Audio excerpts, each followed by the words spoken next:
Greetings from Fredsville Lutheran Church. My name is Andy Graves, and I serve as pastoral intern here at Fredsville. And I have a question for you. Did you know that we are currently working our way through the season of Advent? Well, we are. For those who didn't know, this is the beginning of the new year. This is the time in the church year that starts everything off. So starting November 29th, 2020, last week, last Sunday, we began the new church year. The colors change. You get the candle imagery, you get the mangers, you get the nativity scenes, you get all those Christmassy things. But it is not Christmas yet. Christmas doesn't technically start until Christmas Day, which is December 25th, and then goes for 12 days following that. But that is a different video. There is one about that, 12 Days of Christmas. Did you know? However, we're going to focus on Advent because that's the season we're in right now. And there is a lot of different stories as to what the season means. In the 4th and 5th century of Spain and Gaul, it was a preparation for baptism. It was a new Christian initiation time, catechesis. It was gearing up for the Feast of the Epiphany, which is the 12th day after Christmas, is Epiphany, when the Magi arrive and do those things. Then, a century later, the Roman Christians um, tied this season to preparation or anticipation for the second coming of Jesus. It was the coming of Jesus, but not the birth. It was the return of the Messiah. And it wasn't until the Middle Ages that Advent was explicitly connected to the first coming or the birth of Jesus. And so there's been a lot of different understandings of what this season, what this time of year is supposed to be like.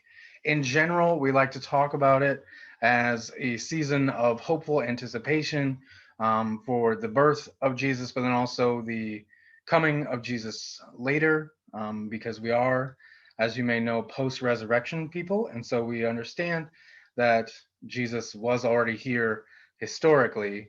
But then there's also the Pentecost moments, there's the return of Jesus, etc. And so that's a little historical bits.